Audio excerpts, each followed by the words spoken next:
Hello बच्चों, आज के लेक्चर में हम कंपाउंड्स ऑफ नाइट्रोजन का जो नाइट्रिक एसिड चल रहा है उसकी केमिकल प्रॉपर्टीज़ की बात यहाँ पे करेंगे। इससे पहले हमने इसके प्रिपरेशंस और फिज़िकल कैरेक्टर्स की बात करी थी, ठीक है। तो चलिए स्टार्ट करते हैं। पहला कैरेक्टर मैंने यहाँ पे इसका ले रखा है एसिडिक वाला, ठीक है। तो नाइट्रिक अम्ल आपको पता है कि क्या है।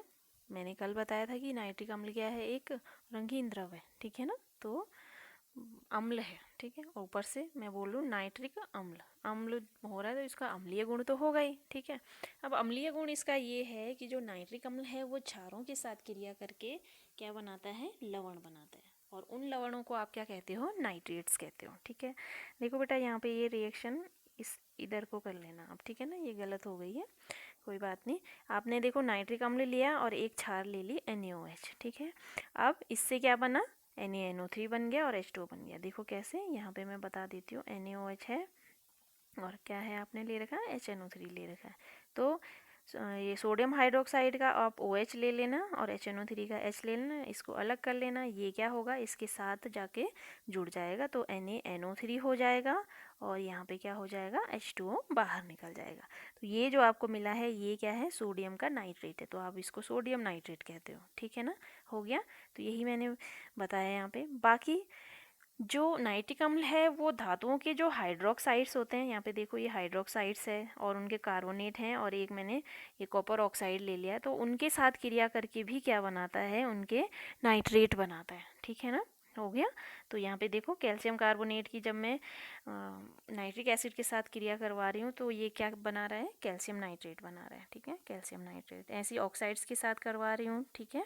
तो ये क्या बना रहे हैं, क्यूप्रिक नाइट्रेट बना रहे हैं। यहाँ पे क्यूप्रिक बोल रही हूँ मैं, Cu क्या है, यहाँ पे 2 पॉजिटिव था तो 2 नाइट्रेट आके इससे जुड़ गए हैं, ठीक है। तो 2 नाइट्रेट, ये देखो नाइट्रेट का कि मैंने क्या करा है, होल करा है, होल टॉइस, ठीक है ना। तो हो गया। तो इस तरह से क्यूप्रिक नाइट्रेट बनाता है। ऐसी F3 है, यहाँ देखो नाइट्रेट 3 ले रखे हैं मैंने, तो यहाँ इसका मतलब क्या है, F3 पॉजिटिव था यहाँ पे, ये देखो Fe है ना यहाँ पे, तो 3 OH जुड़े हुए हैं इससे, तो 3 OH निकल जाएंगे तो इसमें 3 पॉजिटिव आ जाएगा। अब इन 3 पॉजिटिव को पूरा करने के लिए 3 क्या आएंगे, 3 लिख लेना इसको, नाइट्रेट आएंगे, ठीक है ना। हो गया। तो इस तरह से आप इसको क्या बोलोगे, फेरिक नाइट्रेट बोलोगे, ठीक है। मैंने आपको बताया था Fe2 पॉजिटिव इसको फेरस बोलते हैं हम, Fe3 पॉजिटिव इसको फेरिक कहते हैं, ठीक है। हो गया। तो यहाँ पे ये क्या बना, फेरिक नाइट्रेट बन गया, ठीक है। नेक्स्ट इसका मोस्ट इम्पॉर्टेंट कैरेक्टर है ऑक्सीकारक गुण का, ठीक है। तो नाइट्रिक अम्ल क्या है, एक प्रबल ऑक्सीकारक की तरह क्या करता है, काम करता है। अब ऑक्सीकारक है तो क्या करेगा, अपचायकों के साथ क्रिया करके कुछ न कुछ बनाएगा, ठीक है। तो अपचायकों के साथ क्रिया करके ये वैसे क्या बनाता है, नवजात ऑक्सीजन बनाता है, ठीक है ना। और इस जो ये जो भी नवजात मतलब उसी टाइम बनी हुई नई नई ऑक्सीजन, ठीक है। तो ये भी जो भी नई ऑक्सीजन बनेगी वो आगे फर्दर ऑक्सीडेशन के थ्रू अपने ऑक्साइड्स वगैरह बना देती है, ठीक है, जो भी वहाँ पे होगा, ठीक। तो चलिए थोड़ा सा इसमें देख लेते हैं। देखो ऑक्सीकारक गुण में इसमें यहाँ पे मैंने पहले तो इसकी अपघटन वाली बता दी है कि कैसे, ठीक है। यहाँ पे नाइट्रिक अम्ल क्या हो रहा है, टूट रहा है, किसमें, वाटर में टूट रहा है, नाइट्रिक ऑक्साइड में टूट रहा है, और यहाँ पे ये वाले ऑक्सीजन क्या है, नवजात ऑक्सीजन है, ठीक है ना। आगे जो ये तो जब तब की बात है जब हम डाइल्यूट ले रहे होंगे। डाइल्यूट मतलब आपने क्या कर रखा है, नाइट्रिक अम्ल ऐसा ले रखा है जिसकी सांद्रता कम है, ठीक है। यानी जो जिसमें शायद क्या बोलोगे आप, ऐसा बोल सकते हो आप कि जिसमें क्या है, पानी मिला हुआ है, ठीक है। तो वहाँ इस तरह से अपघटित हो जाएगी। लेकिन जब क्या होगा, सांद्र आप लेते हैं यानी कंसनट्रेटेड आप, यानी प्योर आप क्या ले रहे हो, नाइट्रिक एसिड ले रहे हो, तो तब वो क्या होता है, नाइट्रोजन डाइऑक्साइड में, या आप बोल सकते हो कि नाइट्रोजन पेरोक्साइड इसमें प्राप्त होता है, और जो ऑक्सीजन होगी नवजात ऑक्सीजन वो तो मिलेगी ही मिलेगी, ठीक है ना। तो ये आप कह सकते हो, ठीक है। नाइट्रोजन डाइऑक्साइड बोल लो, नाइट्रोजन पेरोक्साइड्स बोल लो, ठीक है। तो ये हो गया। इसके बाद देखो आगे, अब जो नाइट्रिक एसिड है वो धातुओं के साथ, अधातुओं के साथ और उपधातुओं को अलग अलग तरह से क्या करता है, ऑक्सीकृत करता है, ठीक है। तो यहाँ पे मैंने सबका बना रखा है यहाँ पे, ठीक है। तो चलिए स्टार्ट कर लेते हैं। आप सबसे पहले अधातुओं का ये कैसे ऑक्सीकरण करता है, ठीक है। तो अधातुओं के ऑक्सीकरण में मैंने जो होल रिएक्शन है वो यहाँ पे लिख दिया है, ठीक है। जैसे कार्बन के साथ ये कार्बन को किस तरह से ऑक्सीडाइज कर रहे हैं, देखो क्या कर रहा है, आपने 4 नाइट्रिक मतलब 4 HNO3 ले रखे हैं या 4 नाइट्रिक एसिड के मोल ले रखे हैं। ये नॉन मेटल को, यानी नॉन मेटल मैंने यहाँ पे क्या ले लिया है, कार्बन ले लिया है, इसको ऑक्सीडाइज्ड कर दे रहा है किस में, इसके ही ऑक्साइड्स में, ठीक है। और कार्बन का ऑक्साइड यहाँ पे क्या है, कार्बन डाइऑक्साइड है, हो सकता है मोनोऑक्साइड भी रहता है, ठीक है। तो यहाँ पे डाइऑक्साइड्स है, ठीक है। तो आप बोल सकते हो कि HNO3 नाइट्रिक एसिड यानी कार्बन को उसके ऑक्साइड कार्बन डाइऑक्साइड में क्या कर देता है, ऑक्सीकृत कर देता है, ठीक है ना, हो गया। अब उसको ऑक्सीकृत कर रहा है तो खुद क्या होगा, रिड्यूस्ड होगा। अब खुद किस में रिड्यूस्ड हो रहा है, यहाँ N दिख रहा है आपको, तो इसका मतलब किस में रिड्यूस्ड हुआ, नाइट्रोजन डाइऑक्साइड में यहाँ पे रिड्यूस हो गया, ठीक है ना। आ गई बात समझ में। ऐसी क्या करेगा, सल्फर के साथ भी करेगा। इस सल्फर के साथ रिएक्ट करके क्या बना रहा है, यहाँ पे सल्फ्यूरिक एसिड बना रहा है, ठीक है ना। पहले ये ओवरऑल रिएक्शन मैंने लिख रखी है, ठीक है ना। तो पहले ये सल्फ़र ट्राईऑक्साइड बनाएगा, ठीक है ना। उसके बाद सल्फ़र ट्राईऑक्साइड की हम क्या करेंगे, H2O के साथ रिएक्शन करेंगे। जो भी देखो, इसको तुम ऐसे भी लिख सकते हो, आज मैं खाली स्लाइड डालना भूल गई। जैसे आपने सल्फ़र ले लिया, ठीक है, सॉरी, पहले आप जो ये वाली रिएक्शन है आप इसको देख लो कैसे टूट रहा है, ये यहाँ पे दिख रहा है आपको, इस तरह से टूट रहा है ना। तो इसकी अपघटन की रिएक्शन लिख देनी है पहले, ठीक है। अब यहाँ पे आपको पता है कि यहाँ पे नवजात क्या मिला है, मेन प्रोडक्ट ऑक्सीजन मिला है। तो आप क्या करोगे, इस सल्फर की रिएक्शन करवाओगे ऑक्सीजन से। अब 3 ऑक्सीजन, ये इसके इलेक्ट्रॉनिक कॉन्फ़िगरेशन पे बेस करेगा, तो सल्फ़र ट्राईऑक्साइड बन जाएगा। फिर इसके बाद ओवरऑल रिएक्शन आप दोगे तो सल्फ़र होगा, ये ऑक्सीजन ऊपर जो अपघटन वाली रिएक्शन होगी उसके साथ कट जाएगा, और यहाँ पे आप क्या ले लोगे, फिर इस तरह से जो भी बनी हुई है ये 6 HNO3, ये ओवरऑल रिएक्शन आप ले लोगे, ठीक है ना। तो इस ओवरऑल रिएक्शन में आपको दिख रहा है कि यहाँ पे क्या बन रहा है, सल्फ्यूरिक एसिड बन रहा है, ठीक है ना, हो गया। तो ये है। इसके बाद देखो फॉस्फोरस के साथ भी रिएक्शन कर रहा है, ठीक है। तो यहाँ पे ठीक है, फॉस्फोरस के साथ रिएक्शन कर रहा है। ये यहाँ पे एक्वस फॉर्म में ले रखा है उसने, ठीक है, कंसनट्रेटेड नहीं है बहुत ज़्यादा। तो तब क्या बना रहा है, ये वाला जो आपको दिख रहा है, ये इसको हम बोलते हैं ऑर्थोफॉस्फोरिक एसिड भी बोलते हो आप इसको, ठीक है, या फिर फॉस्फोरिक अम्ल बोल लो, इतना भी चलेगा, ठीक है ना। और अपने क्या बनाता है, ये जो नाइट्रोजन के ऑक्साइड्स हैं उनका निर्माण करता है, ठीक है। तो नाइट्रोजन डाइऑक्साइड आप बोल लो इसको, ठीक है, हो गया। इसके बाद चलिए नेक्स्ट है कि उपधातुओं का ऑक्सीकरण कैसे करता है। जैसे उपधातुएं आर्सेनिक हो गया, एंटीमनी हो गया, ठीक है। तो इनका ऑक्सीकरण कैसे करेगा, आपने पीरियोडिक टेबल मैंने बताई थी उसमें कौन सी उपधातुएं, ठीक है ना। तो आर्सेनिक और एंटीमनी है, तो यहाँ पे मैंने एंटीमनी का ले लिया है। तो एंटीमनी के साथ जब नाइट्रिक एसिड रिएक्ट करता है तो एंटीमोनिक एसिड बनाता है, ये एंटीमोनिक एसिड है, ठीक है। और अपने अपने क्या बोलेंगे इसको, नाइट्रोजन डाइऑक्साइड बोल लो आप, ठीक है ना, उसको रिलीज करता है, ठीक है, हो गया। अब ये हो गई अधातुएं और ये हो गई उपधातुएं, ठीक है। अब धातुओं की बात करते हैं, ठीक है ना। तो विद्युत रासायनिक श्रेणी में मैंने आपको बताया था कि हाइड्रोजन से कुछ धातुएं ऊपर स्थित हैं और कुछ धातुएं नीचे स्थित हैं, ठीक है। तो दोनों पे जो नाइट्रिक अम्ल है वो अलग अलग तरह से रिएक्ट करता है, ठीक है ना। चलिए पहले जो हाइड्रोजन से ऊपर स्थित है उनके लिए जान ले लेते हैं कि उनका ऑक्सीकरण कैसे करता है, ठीक है। तो जो धातुएं क्या होंगी, हाइड्रोजन से ऊपर स्थित हैं, तो इसका मतलब क्या है, उनका अपचयन विभव हाइड्रोजन से कम है, ठीक है। तो हाइड्रोजन से कम उनका अपचयन विभव है जो ऊपर स्थित हैं विद्युत रासायनिक श्रेणी में।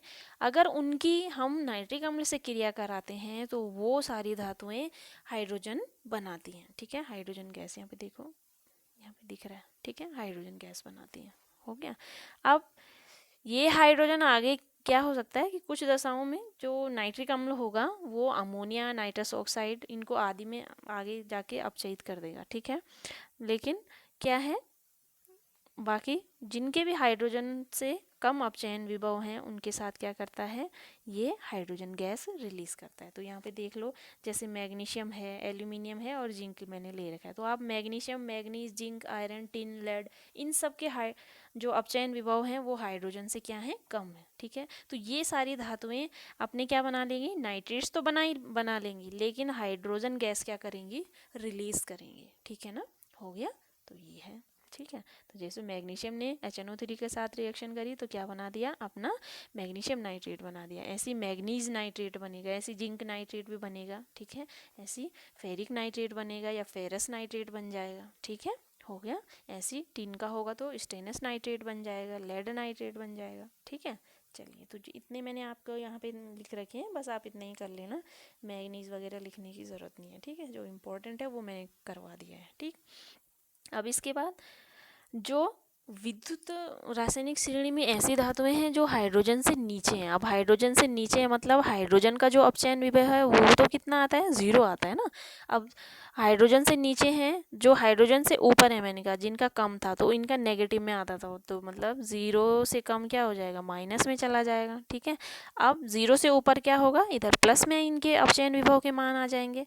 तो वे सारी धातुएं जो हाइड्रोजन से नीचे स्थित हैं उनका अपचयन विभव हाइड्रोजन से क्योंकि क्या होता है, अधिक होता है। ठीक है, तो वो क्या करती हैं, नाइट्रिक अम्ल के साथ क्रिया करके हाइड्रोजन नहीं बनाती, बल्कि क्या बनाती हैं, जो अभी मैंने बोला था न्यूबॉर्न ऑक्सीजन, नवजात ऑक्सीजन बनाती है। ठीक है, हो गया।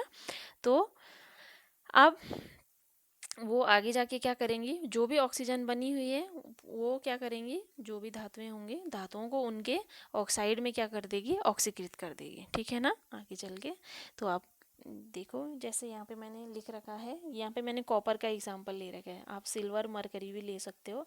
तो कॉपर में मैंने क्या किया, आप देखो, आपने ठंडा और तनु नाइट्रिक अम्ल जब आप लेते हो, तनु मैंने अभी बता दिया जिसमें कुछ अमाउंट में क्या होगा, वाटर मिला हुआ होगा। ठीक है ना, यानी वो कंसनट्रेटेड नहीं है, उसकी सांद्रता क्या है, कम है। ठीक है, तो उसकी रिएक्शन जब आप कॉपर के साथ करवाते हो तो कॉपर नाइट्रेट बनता है, और मैंने बोला था कि नवजात ऑक्सीजन मिलेगी, लेकिन वो आगे क्या होगी, अपने ऑक्साइड्स में क्या हो जाएगी, जो भी अगर आप अमाउंट में, ज़्यादा अमाउंट में नाइट्रिक अम्ल लेते जा रहे हो, ठीक है, मतलब डालते जाओगे तो तब वो नाइट्रिक ऑक्साइड बना लेगी। ठीक है, तो अपने ऑक्साइड्स में क्या कर लेगा, नाइट्रिक अम्ल उसे कन्वर्ट कर लेगा। ठीक है, मतलब नाइट्रिक अम्ल तो अवघटित हो जाएगा। ठीक है, और टूट जाएगा फिर किस में, जो कॉपर नाइट्रेट होंगे, कॉपर के साथ रिएक्शन करके और नाइट्रिक ऑक्साइड बना लेंगे। ठीक है, तो यहाँ पे देखो मैंने ओवरऑल रिएक्शन लिखी हुई है मैंने, आप अगर आपको देखना होगा कि मैं बोल रही हूँ कि कैसे, मतलब वो कॉपर नाइट्रेट बनाया उसने और कैसे उसने नवजात ऑक्सीजन बनाई, फिर वो नवजात ऑक्सीजन क्या कर रही है, जो HNO3 है, मतलब पहले तो वो Cu के साथ बाइंड हो जाएगी इस तरह से। देखो ये रिएक्शन जैसे वही पीछे से याद करना, 2HNO3 है, किस में टूट रहा था, HNO में टूट रहा था, 2NO में टूट रहा था, प्लस ऑक्सीजन में टूट रहा था। अब ये ऑक्सीजन क्या होगी, Cu के साथ बाइंड होके क्या बना देगी, CuO बना देगी। ठीक है, हो गया। अब आगे क्या होगा, ये CuO क्या करेगा, नाइट्रिक अम्ल के साथ क्या करेगा, रिएक्शन करेगा। अब नाइट्रिक अम्ल के साथ रिएक्शन करेगा तो अपने नाइट्रेट बना देगा और वाटर रिलीज कर देगा। ठीक है, अब ओवरऑल रिएक्शन अगर हम बनाएंगे तो लेफ्ट हैंड साइड वाले एक साइड हो जाएंगे और राइट हैंड साइड वाले एक साइड हो जाएंगे। ठीक है, तो मैंने सीधे ओवरऑल रिएक्शन आपको दे दी है कि 3 कॉपर जब 8 HNO3 से रिएक्शन कर रहे हैं, रिएक्ट कर रहे हैं, तो क्या हो रहा है, कॉपर नाइट्रेट बन जा रहा है और जो नाइट्रिक ऑक्साइड है वो रिलीज हो जा रहा है। ठीक है ना, ये तो था जब आपने क्या ले रखा है, नाइट्रिक अम्ल कम सांद्रता वाला ले रखा है। ठीक है, इसके बाद सांद्र नाइट्रिक अम्ल अगर आप लेते हैं तो तब क्या होता है, सांद्र नाइट्रिक अम्ल लेने में कॉपर नाइट्रेट तो बनेगा ही बनेगा। ठीक है, बट क्या बनेगा, जो वहाँ नाइट्रिक ऑक्साइड बन रहा था, यहाँ क्या बन जाएगा, नाइट्रोजन डाइऑक्साइड बन जाएगा, बस इतना अंतर होगा। ठीक है, तो यहाँ पे आपको दिख रहा है, यहाँ 2NO है और यहाँ क्या है, 2NO2, तो ये नाइट्रिक ऑक्साइड है और ये क्या है, नाइट्रोजन डाइऑक्साइड है। ठीक है, और कॉपर नाइट्रेट तो बना ही हुआ है। आ गई बात समझ में? ठीक है, तो ऐसा ही आप सिल्वर के साथ और ऐसा ही आप मरकरी के साथ भी कर सकते हैं। ठीक है, तो ये तो ऑक्सीकारक गुण इसके यहाँ तक समाप्त हो गए। अब नेक्स्ट गुण है इसका किसका? नाइट्रीकरण का।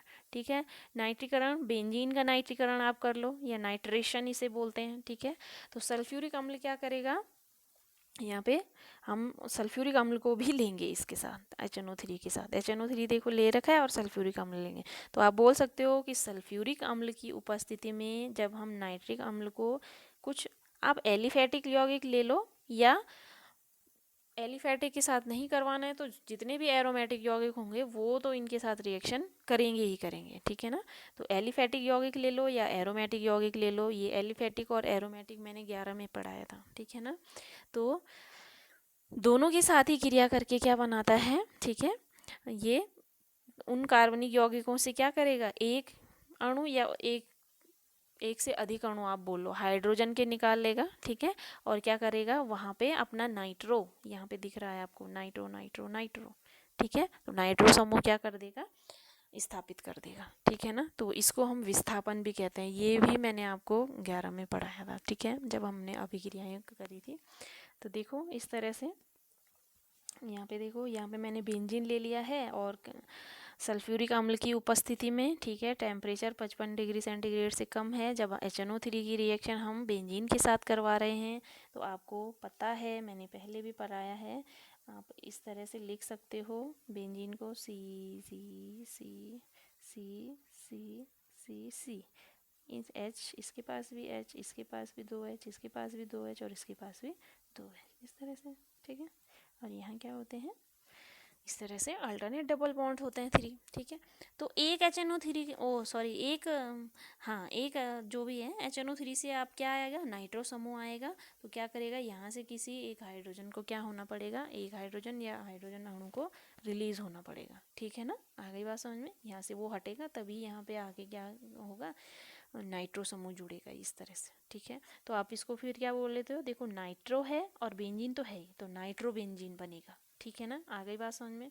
अब ऐसी जब क्या है, बेंजीन पे इस तरह से CH3 ग्रुप लगा हुआ है, तो तब आप इसको क्या बोलते हो, टॉल्यूइन बोलते हो। ठीक है, तो टॉल्यूइन का हम 3 टाइम्स क्या करवा रहे हैं, नाइट्रेशन करवा रहे हैं, सेम प्रोसेस। ठीक है, तो तब क्या होगा, आपको यहाँ इसको फर्स्ट ले लो, इसको सेकेंड, बहुत बड़ा बन गया है, यहाँ पे फर्स्ट, यहाँ पे मान लेते हो फर्स्ट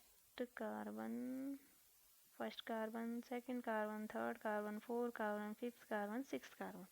तो अधिक अमाउंट में जब आप लेते हैं HNO3 को, तो क्या बन जाता है, सेकंड पोजीशन पे, फोर्थ पोजीशन पे और सिक्स्थ पोजीशन पे आके नाइट्रो समूह जुड़ जाता है। ठीक है, आप इसका IPAC नाम दोगे तो 2,4,6 ट्राई नाइट्रो 2, ये भी मैंने आपको करवा रखे हैं पहले, 2 पे है, 4 पे है, 6 पे है, 2 4 6, 3 है तो ट्राई, और कौन से समूह है, नाइट्रो समूह है, ट्राई नाइट्रो, और इसके बाद बेंजीन, और ये तो है ही यहाँ पे दिख रहा है ना आपको बेंजीन है, तो क्या लिख लोगे, टॉलुइन। ठीक है, तो नाम हो जाएगा 2,4,6 ट्राई नाइट्रो टॉलुइन, या फिर आप इसको बोल लो TNT। ठीक है, और TNT क्या होते हैं, विस्फोटक पदार्थ होते हैं। ठीक, तो इस तरह से आप कह सकते हो कि नाइट्रिक अम्ल एरोमेटिक यौगिकों से क्रिया करके विस्फोटक पदार्थों का निर्माण करते हैं। ठीक है ना, आ गई बात समझ में? तो ये इसके उपयोग में आएगा। ठीक है ना, ट्राई नाइट्रोग्लिसरीन, ट्राई नाइट्रोटोलुइन, ठीक है, पिक्रिक एसिड, ये सब बनते हैं। ठीक है, हो गया। तो आज के लेक्चर में इतना ही है, आप इसको कर लीजिए और पढ़ते रहिए। चलिए।